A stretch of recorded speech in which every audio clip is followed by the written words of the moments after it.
하겠습니다. 민수기 6장 22절 204페이지 민수기 6장 22절로 27절의 말씀입니다.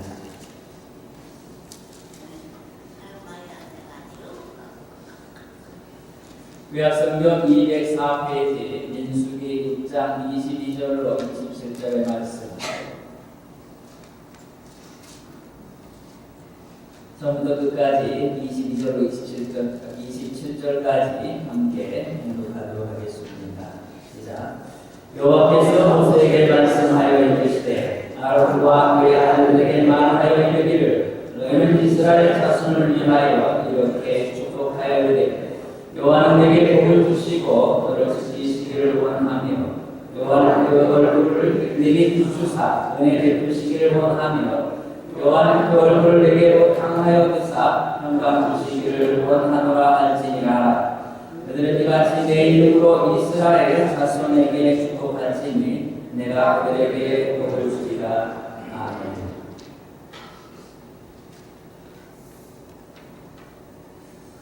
오늘 읽은 말씀을 통해서 축복이라고 하는 제목으로 함께 말씀을 나누도록 하겠습니다. 이 세상에서 가장 아름다운 말이 무엇일까? 여러 가지가 있겠지만 그 중에 가장 아름다운 것은 당신을 축복합니다 하는 말이 아닐까라는 생각을 합니다.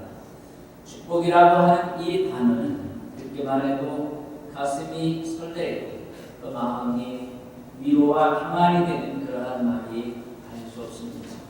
자, 오늘 그리스도인에게 있어서 이 축복이라고 하는 것, 그것은 우리 그리스도인들의 어찌 보면 가장 위대한 특징들이라고 볼 수가 있고, 그리고 우리 그리스도인들 사실 기천하고 부족하고 연약하지만 그리스도인다운 진정한 그리스도인다운 모습으로 만들어주는 그러한 행위의 언어라 이렇게 표현할 수 있습니다. 그리스도인들의 믿음의 성수, 그것은 바로 우리의 언어를 통하여 나타나는 것이죠. 우리의 마음을 우리는 사실 다 들여다볼 길이 없습니다. 무슨 생각을 하고 있는지, 그 안에 무엇이 있는지 알 길이 없습니다. 그러나 언어라고 하는 것은 우리 안에 있는 것들을 드러내는 그러한 중요한 부분 중에 하나입니다. 바로 그 언어를 통해서 그가 무슨 생각을 하고 있는지, 그의 상태가 어떤지를 가늠할 수가 있기 때문에 그러합니다. 그런데 그의 입에서 축복의 언어들이 쏟아져 나온다면 그는 분명 축복의 사람이고 하나님께서 사랑하시는 사람임에 분명하다고 하는 것이죠. 자, 그래서 오늘 우리는 이 축복에 대해서 이 말씀을 우리가 함께 살피면서 우리 안에 이 축복이 넘치기를 원하는 것입니다. 자, 첫 번째로는 저주가 아니라 축복을 해야 한다라고 말씀을 하고 있습니다.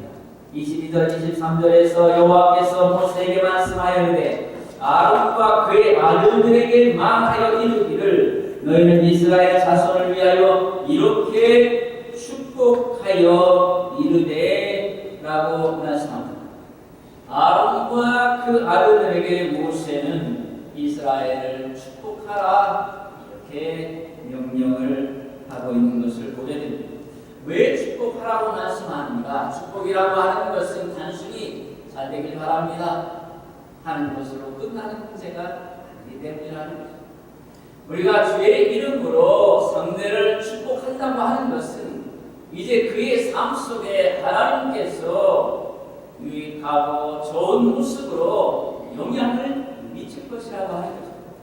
원래 여기 축복한다는 이 말에 그런 의미가 있는 것입니다. 영향이 있는 그 삶 속에 영향을 미칠 수 있는 말이 축복이라고 하는 것입니다. 내가 상대를 향하여 축복한다고 하는 것은 그저 좋은 말, 귀가 좋으라고 하는 것이 아니라 내가 그 말을 상대에게 내어놓았을 때에 하나님께서 그 말에 반응하신다는 것입니다. 내가 상대를 향하여 축복의 말을 내어놓을 때에 하나님 그를 향해서 이제 그가 축복하는 것을 생각하시고 그 말할 것들을 생각하시고 그에게 그 상대에게 그것을 주시려 하신다고 하는 것입니다. 그러므로 축복이라고 하는 것은 우리가 상대에게 줄 수 있는 우리는 사랑하는 사람들뿐만 아니라 모든 사람들에게 줄 수만 있으면 주고자 하는데 무엇을 줄 것입니까? 내가 내 자산을 팔아줄 수도 없는 것입니다. 그렇다면 내게 있어서 가장 줄 수 있는 좋은 것, 그것은 주의 이름으로 그를 축복하는 것입니다. 하나님이여 저를 축복해 주시옵소서라고 기도하는 것입니다. 왜냐하면 22절에 보니까 내 이름으로 이스라엘 자손에게 축복할지니 내가 그들에게 복을 주리라. 내가 그렇게 주의 이름으로 복을 빌면 주께서 그것을 시행하실 것이라 라고 말씀했습니다. 그런데 우리 주님도 비슷한 말씀을 하셨습니다. 너희가 전에 들어가거든 그들에게 복을 빌라. 그들이 복을 받을 자격이 있으면 그들이 받을 것이고 그렇지 않으면 그들 위하여 빈 복이 너희에게 돌아올 것입니다. 다시 말해서 축복한다고 하는 것은 그 축복하는 사람에게 있어서 결단코 조금도 소외되는 것이 없다는 것입니다. 설사 내가 축복하는 것을 그것을 받을 수 없는 상태가 받을 수 없는 상태라면 놀랍게도 그 축복은 내게 돌아올 것이야 라고 말씀하시는 것이 주의 말씀이라고 하는 것입니다. 그러므로 축복이라고 하는 것은 축복하는 것이라고 하는 것은 우리에게 얼마나 좋은 것인가. 우리 인생에 있어서 가장 좋은 이것들을 잊어버리고 살고 있어요. 내가 행복해질 수 있고 내가 하나님의 축복을 받을 수 있는 가장 중요한 것들을 잊어버리고 있습니다. 메트로 골드윈 메이어라는 영화사가 있다고 해요. 그 설립자 이름이 메이어인데 이 사람이 어렸을 때에 친구와 싸우고 들어갔습니다. 그래서 분통이 터져서 친구를 욕을 하고 있었어요. 그런데 어머니가 그 메이어를 데리고 산으로 갔습니다. 그러면서 말하기를 자, 너 실컷 친구한테 욕해라. 그랬더니 이 아들이 메이어가 그 친구를 생각하면서 분통이 터져서 이 나쁜 놈아 이 못된 놈아 하면서 욕을 퍼부었어요. 그런데 이 욕을 퍼부었더니 잠시 후에 이 퍼부었던 놈이 메아리가 되어서 다시 돌아옵니다. 그런데 한 번만 돌아오는 것이 아니고 계속해서 욕이 돌아오고 이 못된 놈아 잠시 후에 어머니가 말했습니다. 얘야 그럼 너는 이제 또 이렇게 말해봐. 하나님이 너를 축복하신다 라고 말해라. 이 아이가 그렇게 말했습니다. 하나님께서 너를 축복하신다. 그랬더니 이 말도 잠시 후에 다시 돌아오기 시작했어요. 하나님이 너를 축복하신다. 하나님이 너를 축복하신다. 하나님이 너를 축복하신다.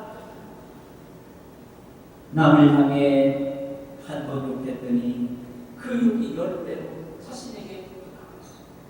남을 향해 한 번 축복했더니 그 축복이 10배로 돌아왔다고 합니다.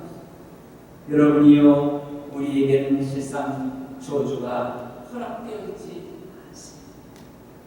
우리는 사실 허락되지 않은 그것들을 넘어서 올 뻔한 거예요. 하나님께서 선을 그어놓고 그렇게 막으신 것들을 우리는 넘나들고 그것들이 얼마나 위험한지도 저 휴전선에 가면은 철책이 조그만 철책이 물론 가운데 큰 것이 있지만 어느 정도 가면 철책들이 그어졌어요. 그리고 지뢰시대이니까 들어가지 말라고 썼습니다. 그것은 상대를 구속하기 위하여 쓰는 것이 아니라 들어가면 죽는다는 것입니다. 그 경계선을 넘나들지 말라는 것입니다. 하나님께서 하나님의 백성들에게 쳐놓으신 경계선, 그것은 하나님의 백성을 향하여 소주해서는 안 된다는 것입니다. 오히려 하나님의 백성들 향해서 축복하라고 표현하고 여기 나오는 아론과 이 자손은 제사장입니다. 그러면 우리는 누구일까? 종교개혁자로서는 많은 제사장을 낳았습니다. 예수 그리스도 그리스도로 말미암아 이제 모든 하나님의 백성들이 하나님 앞에 직접 나아가 예배하는 제사장이 되었다는 것입니다. 구약의 시절 같으면 어림도 없는 것입니다. 하나님 앞에 직접 나아가면 죽는 것입니다. 그 제단으로 나아가면 죽임을 당하는 것입니다. 심지어 제사장도 들어갈 때 방울을 달고 들어가는 것입니다. 만일 하나님께서 연락하지 아니하시면 그는 때로 죽어요. 그러면 들어갈 수도 없어요. 그 시신을 가지고 그 안으로 들어갔다가는 결국 그도 죽어야 할 것입니다. 그러므로 방울을 달고 끈을 끌고 나오는 것입니다. 끌어내는 것입니다. 그러나 예수 그리스도께서 십자가에 죽으실 때에, 돌아가실 때에 성전의 휘장이 찢어져 버리고 그랬습니다. 우리 모두가 다 하나님 앞에 나가 직접 예배하는 그러한 제사장들이 되었다고 하는 것입니다. 자, 그러한 의미에서 우리가 하나님의 백성들을 향하여 축복하는 것들이 그대로 이루어진 것이라고 하는 것입니다. 이 축복은 우리에게 얼마나 중요한가 하는 것입니다.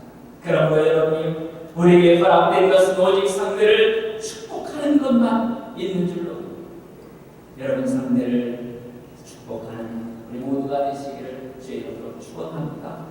두 번째, 보호의 축복을 말씀하고 있습니다. 자, 하나님께서 그 제사장들을 통해서, 모세가 제사장들을 통해서 축복하라고 한 그 축복은 무엇이었습니까? 그것은 하나님께서 하나님의 백성들에게 복을 내리실 것이라고 하는 그것을 말하라고 하는 거예요. 24절에 여호와는 내게 복을 주시고 너를 지키시기를 원한다. 한글 성경에서는 원한다 이렇게 표현합니다. 바로 여호와께서 너에게 복을 주고 너를 지키시기를 원한다 이러한 표현으로 사용되고 있습니다. 그러나 원문에 보면 그렇게 표현하고 있지 않습니다. 여호와께서 너에게 복을 주실 것이다. 그리고 너를 지키실 것이다. 하고 단도직입적으로 말하고 있다고 하는 것입니다. 하나님께서 하나님의 백성 너에게 복을 주실 것이라는 것입니다. 왜 저런가? 그와 언약을 맺은 백성이기 때문에 이제 그들은 주인이 없는 백성이 우리가 피차를 바라볼 때마다 상대를 향하여 하나님과 그가 언약을 맺은 특별한 백성이라는 이 사실들을 깜빡깜빡할 때마다 그는 이제 주인 없는 백성이 아니라는 것입니다. 나는 너의 하나님이 되고 너는 내 백성이 되었다. 이 표현은 이제 함부로 할 수 없는 존재가 되었다는 것입니다. 함부로 무시하고 모멸하고 함부로 해쳐도 되는 백성이 아니라는 것입니다. 이제 모든 하나님의 백성들은 여호와께서 복을 주시는 백성이 되었다는 것입니다. 그 복이 어떤 복입니까? 그가 너를 지키실 것이다 라는 축복이라고 합니다. 어느 순간 하나님께서 우리에게 큰 관심을 가지시기 시작했다는 것입니다. 그리고 우리를 지키시기로 하셨다는 것입니다. 큰 관심을 기울인다는 것입니다. 그것은 이제는 차마 그 백성이 공격당하는 것을, 차마 무시당하는 것을 볼 수 없다라고 말씀하시는 것입니다. 하나님의 백성 모두는 공격당해서는 안 되고 무시당해서는 안 되는 백성들이라고 하는 것입니다.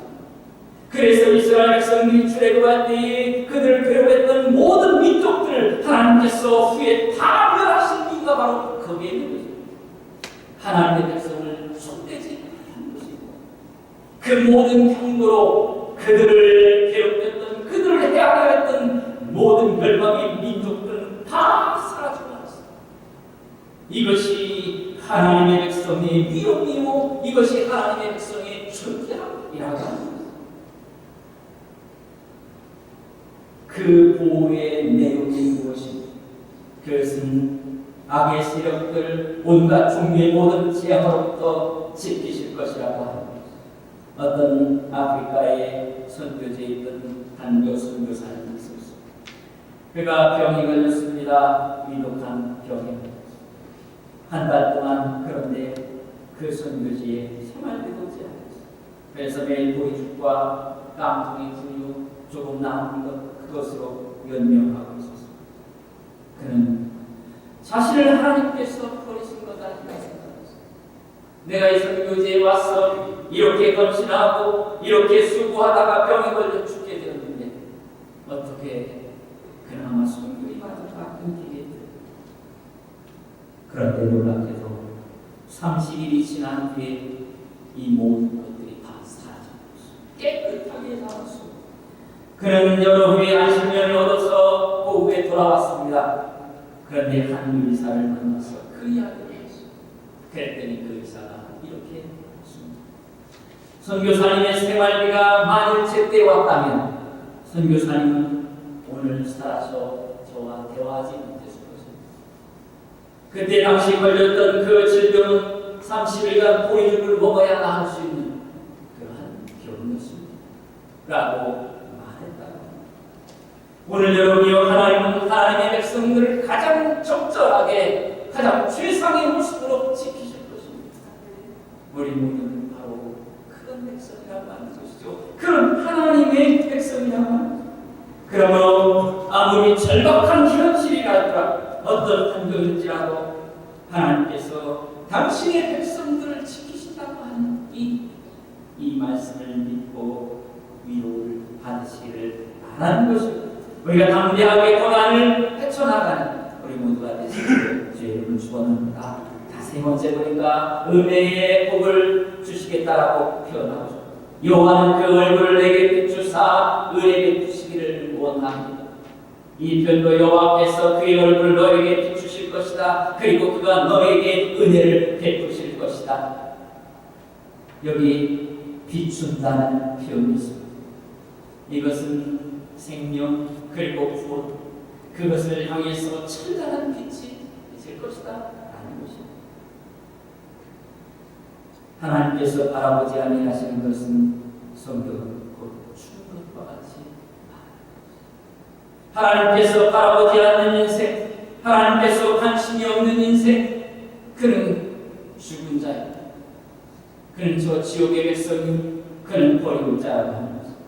그런데 바로 하나님께서 그 백성을 향하여 얼굴을 비추실 것이다 라고 표현합니다. 우리 인생은 말이죠, 하나님께서 그 얼굴을 어디로 향하여 돌리실까? 나를 바라보시는가? 아니면 나를 외면하실까에 내 모든 것들이 달려있는 것입니다. 하나님께서 나를 바라보시면 내게 구원이 이루어지고 내게 희열에 찬 그 희망이 있다고 하는 것입니다. 그런데 하나님의 백성들은 너무나 다행스럽게도 여호와께서 그 얼굴을 내게 비추사 너에게 비추실 것이다 라고 말씀하고 있는 것입니다. 따스하고 웃음이 넘치는 그 얼굴을 보신다는 것입니다. 여러분이요, 하나님께서 우리를 그렇게 바라보고 계십니다. 그래서 우리도 그렇게 봐야 돼요. 내 기분이 때로 그렇지 않아 얼굴을 피고 웃으면서 그렇게 상대를 대하고 그렇게 내가 나를 향하여 당신을 사랑하는 모습으로 그렇게 대하겠다. 어떤 사람이 이렇게 말합니다. 그것은 가식입니다. 그러나 그렇지 않아요. 그것은 내가 그렇게 되기 위한 몸부림인 것이죠. 그것을 성경은 담는다라고 표현하는 것입니다. 우리는 그렇게 해야 하는 것입니다. 우리는 본질적으로 우리 모습이 그런 모습입니다.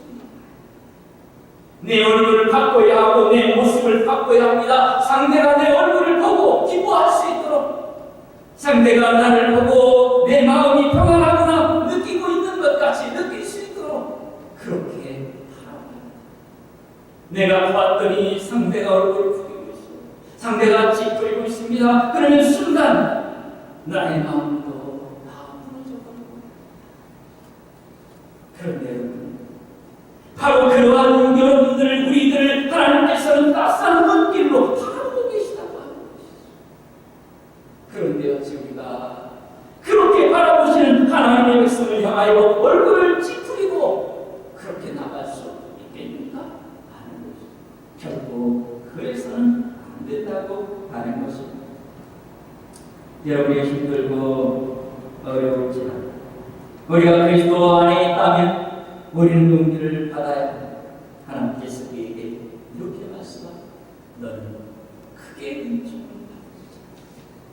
하나님의 음성을 우리 몸으로는 갖고 있는 것입니다. 여러분, 주님은 이 시간도 여러분을 그렇게 보고 있습니다. 여러분도 그렇게 여기고 있습니다. 그래서 하나님이 저를 사랑합니다. 나를 사랑하는구나 하는 것을 느낄 수 있도록 마지막으로 평강의 복을 축복하고 있는 것을 보게 됩니다. 요한은 그 얼굴을 내게로 향하여 드사 평강 주시기를 원한다. 이 편도 똑같이 여호와께서 그 얼굴을 너에게 드실 것이다. 그리고 너에게 평화를 줄 것이다. 이런 편. 여기 향하여 드사 그의 얼굴을 너에게 드실 것이다라는 이 표현은 너를 계속 바라보고 계실 것이다. 오늘에서 그런 뜻입니다. 하나님께서 열정을 가지고 너를 바라보고 있을 것이다. 라는 이 표현은 사랑에 빠진 자의 모습입니다. 사랑에 빠진다는 것은 눈이 그에게 보여줍니다. 누가 나를 사랑하는가, 나를 좋아하는가, 나를 바라보는 사람. 바로 그렇게 주께서 그들을 사랑하신다라고 표현하고 있습니다. 나아가서 2장에 보면 이런 표현이 와요. 술라면이 자신을 이렇게 표현합니다. 나는 샤론의 수선화요 골짜기에 백합함. 이 표현은 가장 고상하고 아름답고 멋있는 솔로몬 왕을 보면서 자신의 그 초라함을 이야기합니다. 나는 들곳에 저 평야의 표현 아무도 눈여겨보지 않는 그저 들곳에 지나지 않는 사람입니다. 그런데 솔로몬 왕이 그 이어서 이렇게 떠납니다. 여자들 중에 내 사랑은 가시나무 가운데 백합과 같고. 사실 가시나무와 백합과는 같은 지역에 없어요. 그런데 굳이 같이 옆에다 놓고 표현하는 이유는 비유하기 위함. 이 가시나무는 왕궁에 있는 후궁들을 비유하는 것. 그리고 백합화는 바로 술람이 여인을 말하는 것입니다.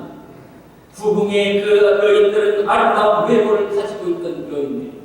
그에 비하면 이 술람이 여인은 초라하게 그려되었습니다. 포도 앞에서 햇빛 때 다 그리웠고 오빠들조차도 그들을 무시하는 그녀를 무시했던 그렇게 초라하고 보잘것없는 여인이었습니다. 그런데 그러한 여인을 솔로몬 왕이 사랑했다는 것입니다. 그러면서 표현하는 것입니다. 오직 나의 눈에 너밖에 보이지 않는다. 수많은 여인들이 솔로몬 왕 주변에 있었습니다. 그 아름답고 그렇게 정결하게 차리고 있는 여인들이 있었지만 솔로몬 왕은 그 여인만 바라보였습니다. 왜 그럴까요? 사랑에 빠졌기 때문입니다. 사랑은 집중하는 것입니다. 하나에 집중하는 것입니다.